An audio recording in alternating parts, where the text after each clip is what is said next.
Hello दोस्तों and स्वागत है आपका स्लीपी क्लासेस के आज के इस बहुत ही इम्पॉर्टेंट लेक्चर में।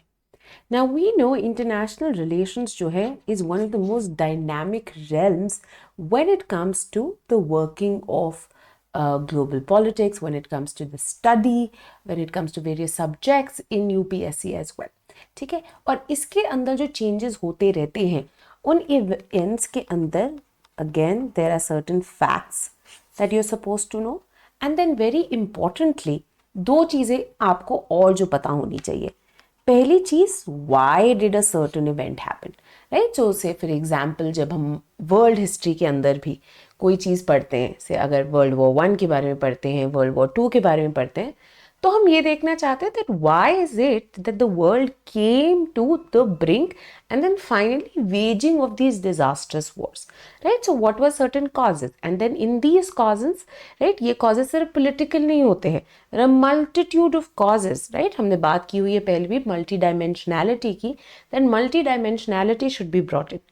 Secondly, very importantly, what is the impact, right? What is the spillover effect that these events lead, right? So apart from just the facts, which become obviously very important for prelims, keeping in mind your GS means as well as your PSI are optional, these aspects are of utmost importance, where a wide understanding and a very in-depth understanding is needed whenever it comes to such international events, right?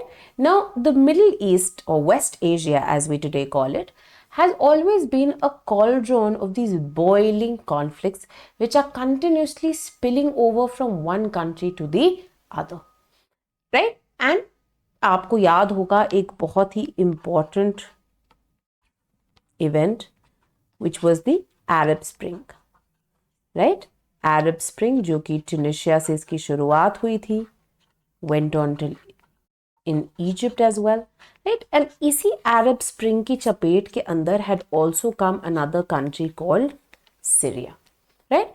And since 2011, Syria had been witnessing a brutal civil conflict, which despite the coming in of UN, right, because of the embroilment of both regional powers as well as global power centers, what had happened was that there was a sort of stalemate जो कि Syria में आ गया था. However, this has changed with the end of 2024 with the final collapse of the Assad regime, right? तो 1971 में हफीज अल असाद जो कि current ruler बशर अल असाद जो थे उनके फादर थे, राइट। 1971 से उनका ब्रूटल डिक्टेटोरियल रूल जो है उसकी शुरुआत हुई। His older son Basil al Assad was supposed to follow Hafez. However, due to his untimely death in an accident, Bashar, who was studying to be an ophthalmologist in London, was actually called and turned out to be the reluctant heir, the new dictator of Syria, right? And it was Bashar al-Assad's regime which was challenged and rocked by pro-democracy protests in 2011, right? And what followed was over 14 years of civil war and conflict. And just because his regime is fallen does not mean that now Syria is going to go into a stable regime, right? There is hope, but there is no surety, right? In fact, a number of commentators are saying that this might lead to a risky new movement in Syria with the coming to power of a new Islamic government now, right, which makes not just say global powers, but in fact the regional powers also a little skeptical of what is going to follow through, right? Now, one of the major dimensions when we look at the Syrian civil conflict, the civil war, was sectarian in nature. Now, throughout the Middle East, we know sectarian violence is a major issue, right? And sectarian political tug of war as well, right? So there are two major sects, two major factions, which is the Sunni faction and then the Shia faction, right? Within Sunnis and Shias also there are further subsects, right? So when it comes to the Shia faction, Iran is regarded as this regional leader. And when it comes to the Sunni faction, it's obviously Saudi Arabia and the rest of the Arab states.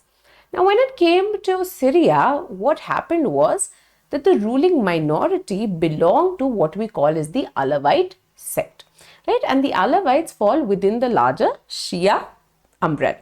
And therefore, the ruling Assad government had a lot of backing, had a lot of support from Iran and its allies. Wahi, the majority of the population belonged to the Sunni group, right? And therefore, the civil war against the rule, the brutal rule and the domination by the Assad family also followed a sectarian idea, right? Wherein now it was one community also rising above against the other. However, it wasn't as simple also. Right? Very often we actually talk about this idea that sectarian dimension hote, but we always have to remember that society is way more complex than that. Right? For any minority to survive, for any brutal power to survive, often elites of other communities will also be accommodated, which was true in Bashar al-Assad's case as well. And very importantly, when it came to the Alawite middle class or the Alawite poor, they were also at the receiving end. They were also not receiving facilities. They were also witnessing unemployment. They were also witnessing strife. Right? So they were also just as unhappy as the Sunni majority with the ruling minority. Right? So there are always these complexities that one has to keep in mind. Now, 2011 onwards, obviously, pro-democracy protests followed, right? And in the southern tip, right? Now, again, when you look at Syria, Syria is surrounded by a number of other West Asian countries. So, close to the southern tip, where Jordan is next to Syria, there in the southern city of Dara, right? Dara, and these protests were mainly peaceful, right? They were mainly peaceful, but they witnessed a very heavy-handed reaction from the Assad regime, from the Assad government. And then what happened that in Dara, the government started arresting these young kids, these teenagers, these young folks for anti-government graffitis that they had done all over the city. And this then boiled over into a much more violent uprising in which the more Islamic, the more fundamentalist elements of the society also started participating. Now, because the West Asian region and Syria is such a strategic country, there were obviously the involvement of global and regional powers as well. So while the Assad regime was backed by Russia and Iran, on the other hand, the opposition forces first saw the backing of US, right? Because these were touted as pro-democracy groups. And plus a lot of US allies also, including France, United Kingdom, Italy, and साथ ही साथ में West Asian countries, right, who had their own interests also in supporting these anti-Assad protests. These included Saudi Arabia, Turkey, Jordan, as well as UAE. Now, within these larger protests, there are three main campaigns or three main fights or three main issues that one was witnessing that led to the boiling over and why this conflict went on for as long as it did. Right? Firstly, there were coalition efforts to defeat the self-proclaimed Islamic State. Right? So what happened during this time? The Islamic forces which were all arise, right, which were also building coalitions, right? तो Al-Qaeda की various branches जो है Al-Nufa करके वो भी emerge हो गई थी, and वहीं से जो है निकल के आया था एक और even more stringent jihadist group which we came to recognize as ISIS और ISIL. दोनों नाम से जो है इन्हें बुलाया जाता था, and इनका सपना क्या था कि भैया हम एक बड़ा इस्लामिक कालिफेट जो है उसे हम दोबारा इस्टेब्लिश करेंगे. तो इराक, सीरिया, इन सब को जुड़ा के हम जो है ये आइसिस बनाएंगे. And obviously it was emerging as an extremely violent terrorist group, right, जिसके कारण अब इन्हें कंट्रोल करना भी बहुत ज्यादा जरूरी हो गया था. ठीक है, so all the US and it's allies are also involved in pushing back the ISIS. Then obviously another violence which was involved was the Syrian government and the opposition forces, right? तो अब यहाँ पे आपने realize करनी the complexity, right?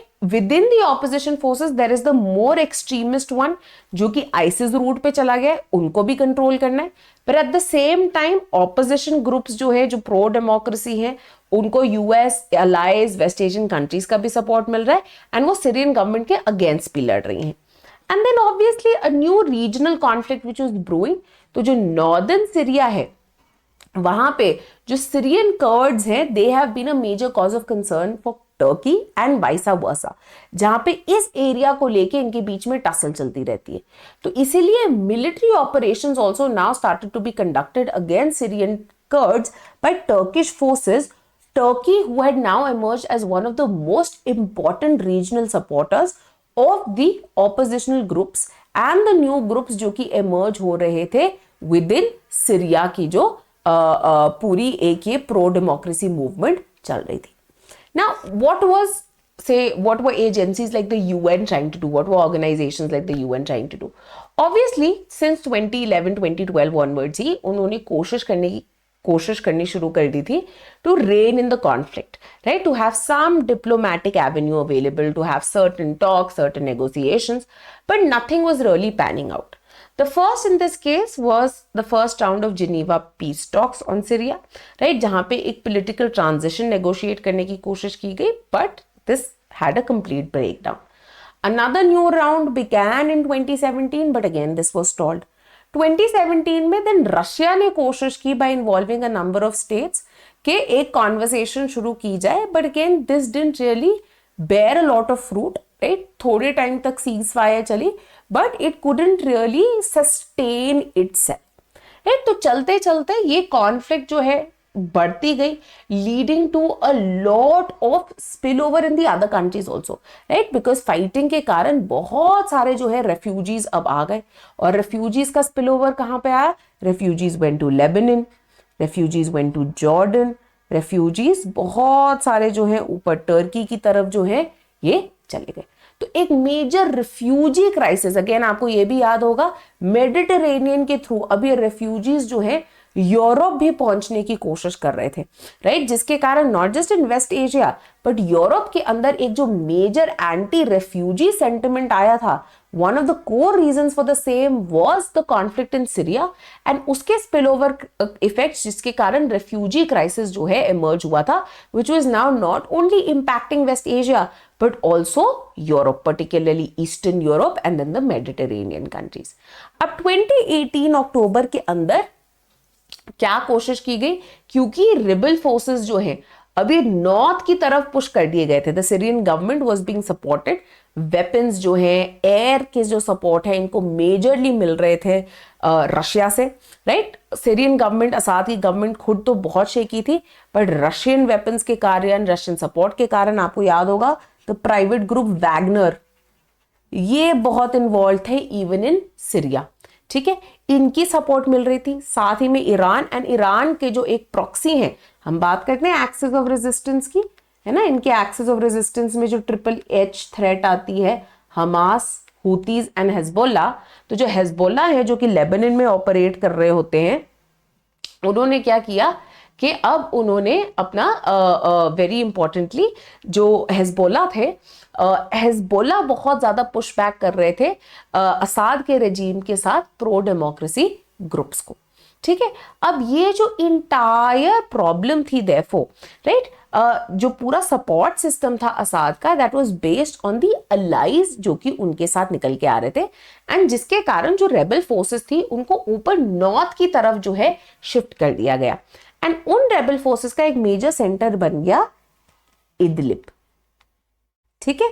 ये Idlib जो है एक मेजर सेंटर बन गया, एंड यहां पे एक बफर जोन जो है उसे इंप्लीमेंट करने की कोशिश की गई through an agreement that was negotiated by Russia and Turkey to de-escalate the kind of tensions and violence जो कि चल रहा था, राइट? तो बेसिकली वेरियस रेबल ग्रुप्स जो कि एग्जिस्ट कर रहे थे, including the very prominent HTS, the Syrian national army, then Syrian जो कर्ड्स है उनकी SDF जो है वो भी एग्जिस्ट करती थी.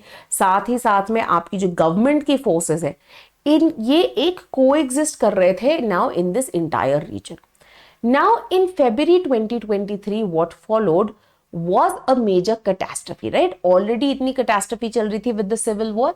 Now a natural disaster struck, which was a major earthquake of 7.8 magnitude, right? With an aftershock of another 7.5 magnitude, which struck Turkey as well as Syria. And what happened was one of the major regions जहां पे ये impact हुआ था was the northern region. And ये northern region ही क्या है? ये northern region ऐसा रीजन था जो कि कंट्रोल था by rebel forces and therefore ये बहुत ही टाइटली रेगुलेटेड था by the Syrian government. Now because it had borne the major brunt of the disaster, right, humanitarian relief इन तक नहीं पहुंच पा रही थी. एंड इसीलिए अब इन्होंने क्या किया, एक और अग्रीमेंट हुआ जहां पे the Turkish government again played a mediator. And now the Turkish government decided to operate the only humanitarian aid corridor which would operate between Syria and Turkey, right? Which was called the Bab al-Hawa crossing. Now यहाँ पे भी बहुत problems आ रही थी जिसके कारण unauthorized crossings also came up such as the Bab al-Salam, क्योंकि यहाँ पे जो उनको permissions थी Syrian government बहुत problems create कर रही थी, which is why this new जो है unauthorized crossing also became very prominent. Now if you ever get to hear the terms कि Bab al-Hawa and Bab al-Salam कौन से एरिया में है या कौन से कंट्रीज के साथ डील करती हैं, you should know that these deal with Syria and Turkey. ठीक है, कि इनकी क्रॉसिंग के लिए ये एक मेजर जो है रोल प्ले कर रही थी. दूसरी चीज ऑब्वियसली सीरिया कहाँ से सराउंडेड है ये भी पता होना बहुत ज्यादा जरूरी है. तो मेजर एक टेरिटरी जो लगती है यहाँ पे इराक की आती है, ऊपर पूरा टर्की आ जाता है, देन लेबनान जो है ये आता है, देन वेरी इंपॉर्टेंटली जॉर्डन जो है मेजर रोल प्ले करता है, एंड देन इजराइल एक्सेट्रा के साथ भी जो है बफर जोन्स, राइट, जो आपको पता होना चाहिए जून 1967 की जो वॉर थी गोलन हाइट्स के पीछे, राइट, ये भी एक मेजर एरिया है जिसके बारे में आपको पता होना चाहिए, which has now become very important. Now what happened that while these developments were going on, almost a stalemate had been reached in the civil war, right? जहां पे अब बहुत कंट्रीज को लगने लग गया था that eventually what's going to happen is that Assad somehow is going to retain control, right, backed by his allies. And therefore what happened was renegotiations also started.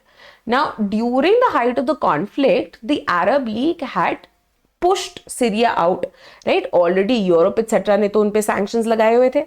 International sanctions के लिए अगर UN के resolutions पास किए जाने की कोशिश की जाती थी तो रशिया एंड चाइना उसको वीटो कर देते. ठीक है, तो इंडिविजुअली कंट्रीज ने, यूएस ने, ईयू ने इनके ऊपर सैंक्शंस लगाए हुए थे, and then the Arab League had also pushed Syria out. However now 2023 onwards, Arab League was witnessing its own problems, which is why now it started to focus on normalizing relations with Syria because they thought Assad is here to stay. Now, one of the major reasons for move towards this normalization was obviously the anti-refugee sentiments. Particularly Lebanon and Turkey ये बहुत ज़्यादा witness कर रहे थे, but शुरुआत जो है normalization की वो सऊदी अरेबिया ने की थी, right? Saudi Arabia, Bahrain and the rest of these countries जो है followed through. Another very important reason जिसके कारण they wanted normalization was the illicit drug trade जो कि majorly बढ़ गई थी and was being supported by the Assad regime, which was the illicit flow of Captagon. This you can remember. Captagon जो कि एक बहुत ही addictive amphetamine है, which the Assad family was now using as a source of revenue during the civil war because the economy of Syria was impacted so brutally, right? So 2023 onwards, now Arab League had started to normalize relations with Syria. However, suddenly in 2024 things change, right? And obviously there are major reasons जिसके कारण ये हो रहा है, right? Because हमें पता है 2020-21 onwards the world was changing very very quickly, right? पहली चीज तो when Trump had come into power उससे पहले भी he had sort of moved to the sidelines when it came to US involvement in Syria. While there are still US troops in this base called Al-Tanf, but US has moved to the sidelines, and this is going to be seen as a policy to follow through. Then there was the advent of what we know as the Russia-Ukraine conflict, जिसके कारण Russia, one of the major allies and backers of Assad, वो distract हो गए. वहीं पे Palestine and Gaza की conflict जो इसकी शुरुआत हुई, उसके कारण ईरान नाउ गॉट एम्ब्रॉयड. इजराइल ने एक बहुत ही ज्यादा अग्रेसिव स्टांस लिया, जिसके कारण इनके जो एक्सेस ऑफ रेजिस्टेंस के तीनों एज थे वो इन्वॉल्व हो गए, right. Houthis have been weakened by the Israeli air strikes. साथ ही में हेजबोला के भी जो वेपन सप्लाईज है they have been cut down, right. ये भी जो है मेजरली वीकेंड हो गए हैं, ये भी जो है एल्सवेयर ऑक्यूपाइड हो गए हैं, जिसके कारण now the Assad regime felt itself dither even more and taking this chance of this never before movement, जो एक main opposition Islamist rebel group था, विच इज द, नाम याद रखना है, हायत तहरीर अल शाम, HTS. If you ever get the question, HTS Syria के साथ एसोसिएटेड है. एंड देन HTS को भी मेजर सपोर्ट टर्की से आता है. इनकी एक और जो टर्किश बैक है, Syrian national army, right. Idlib में ऑलरेडी इनका थोड़ा कंट्रोल था. वहां से they moved very quickly, moving towards capturing of Aleppo and then moving southwards to capture other cities of Homs, Hama, and then eventually Damascus, which led to the fleeing of Assad, right. तो पूरे जो global events थे, Russia Ukraine conflict and साथ ही साथ में जो Gaza conflict regionally चली, उन सब के कारण सीरिया के अंदर एक ये नया टर्न ऑफ इवेंट्स जो है that took place. Now this led to fleeing of Assad, and what we know of, right, he's been given humanitarian grounds, but he's been granted asylum by Russia, who continue to sort of be an ally of the Syrian government, right. However, they have also outreach to the new government, right. ये भी चल रहा है. Now right after the outing, HTS की जो commander in chief है, उन्होंने appoint कर लिया मोहम्मद अल बशीर को as the leader, as the prime minister of the caretaker government, right, ताकि अभी जो है economy can be put into place, certain services can be given to the civilians, and very importantly he's a technocrat who already has some administration experience with the Syrian Salvation Government. और ये Syrian Salvation Government क्या है, जो northern Syria में जो rebel held Jones थे, specially Idlib का, वहां पे इसकी फॉर्मेशन हुई थी. एंड अब ये कोशिश कर रहे हैं कि जितने भी वेरियस फैक्शंस हैं उन सबको मिला के एक यूनाइटेड सीरिया का आइडिया जो है आगे रखा जाए. Another very critical leader in this regard is Abu Muhammad al-Jolani, who is the leader of HTS, and he started engaging with various diplomats as well as UN also.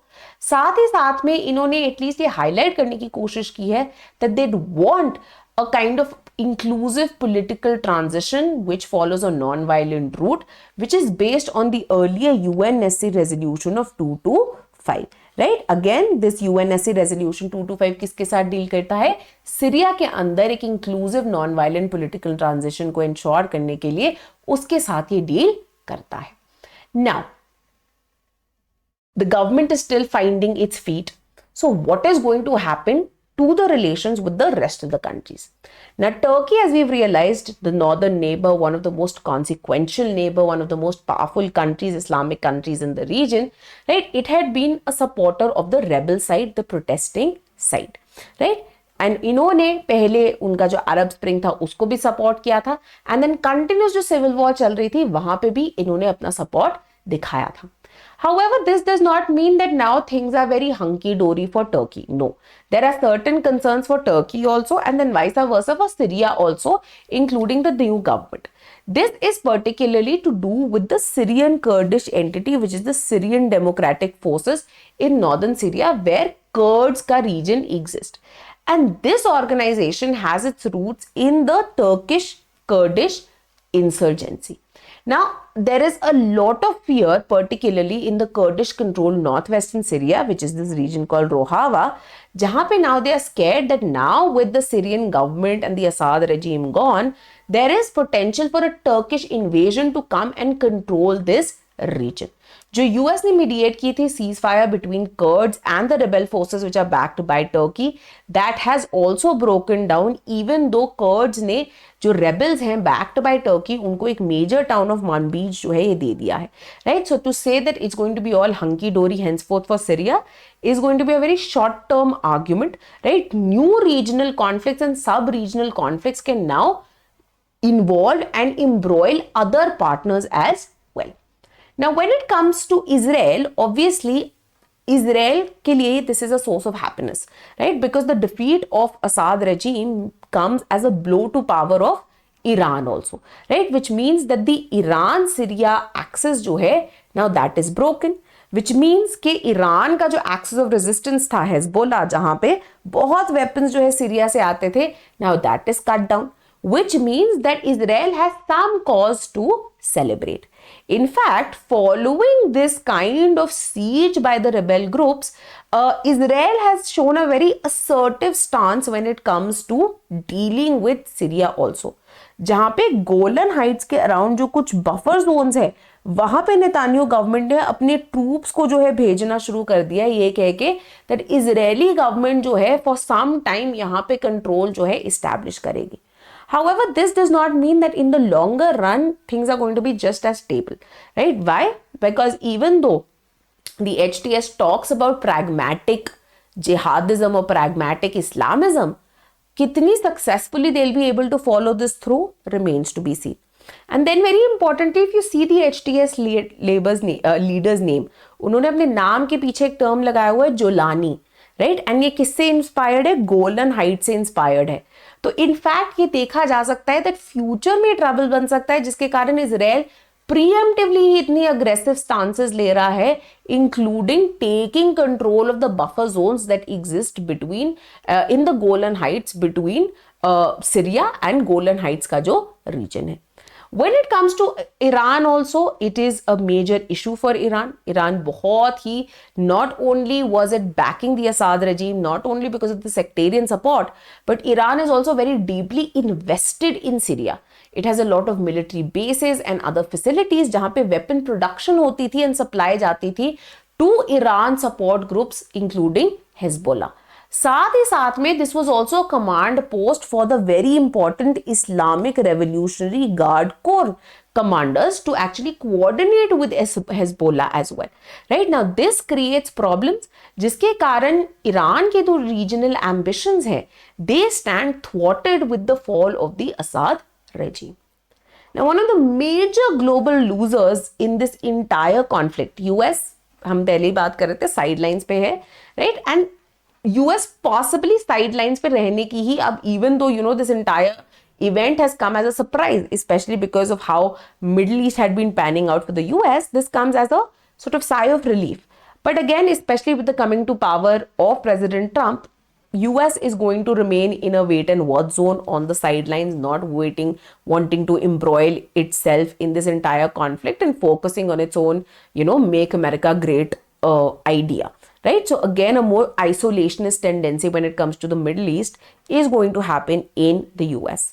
However, a major blow comes to Russia, right? Who had been the chief backer, and in fact, Steve Rosenberg in his BBC commentary calls this as a major blow to Russia's prestige. Because again, not only was it a major ally, but Russia had gained very significant strategic gains from this, right? Because of the military assistance and the support that Russia was providing the Assad regime, Russia had been awarded 49-year leases on an air base called Hmyr, right? Here you can see that. And then again, a very strategic naval base in Tartus, right? Both of which were very, very consequential for Russia. जिसके कारण Russia was able to gain foothold and gain power in the Eastern Mediterranean region. Very importantly, these bases also became very important because Africa के अंदर भी Russia एक major power holder बन गया, especially through Wagner private groups getting embroiled in these civil conflicts जो various African countries में चल रहा है, right? These had now become hubs जहाँ पे ये military contractors को ship करते थे Africa से. तो not just regionally or in Syria, but उनकी जो global ambitions है, they will also be impacted with the loss of Assad regime in Syria. ठीक है, तो ये एक मेजर इशू है which now continues to be seen, ये किस तरह से पैन आउट करेगा. तो बहुत ही ब्रीफली हमने एक टेबल भी CFR से आया है, right, that we have put forward, right, that what can be the main consequences जो कि निकल के आएंगे. However, again, it does not mean that the civil conflict has come to an end or the Syrian saga of civil war now finds its concluding chapter, right? What this means is that it's only going to become more complicated, right? Especially even the Middle East and the Arab countries now realize this, that with the coming in power of this Islamic regime of HTS, it's not going to bode very well for them also. So how they negotiate with that, right? Kis tarah se Syria comes back to normalization, are the demands of the people really follow through, is something that remains to be seen. Right now, in the end, just to let you guys know कि अगर आप prelims की preparation कर रहे हैं, आप हमारे comprehensive crash courses का हिस्सा बन सकते हैं. इनकी details आपको हमारी website पे मिल जाएंगी, या फिर आप हमारे दिए गए नंबर पे भी कॉल कर सकते हैं. Extremely affordable, right. ये 1500 का मेगा कॉम्बो है जिसमें GS लाइव क्रैश है, CSAT का लाइव क्रैश है, टेस्ट सीरीज है, पर्सनलाइज्ड मेंटरशिप है फैकल्टीज द्वारा. इसके अलावा अगर आप सिर्फ GS का क्रैश कोर्स या सिर्फ CSAT का क्रैश कोर्स या सिर्फ टेस्ट सीरीज लेना चाहते हैं, उन सब की details are also available on the website. Very importantly, if you can't follow through with political science and international relations के करंट अफेयर्स, राइट, आपको प्रॉब्लम आती है, आप अपडेट्स नहीं ले पाते हैं, इवन दो आपका फाउंडेशन कवर्ड है, तो you can join our monthly current affairs course as well at only ₹6,000. For answer writing practice for your optional PSIR, we also have a daily answer writing practice series available, जिसका आप हिस्सा बन सकते हैं. Right? This was all from me today. Thank you and keep watching Sleepy Classes.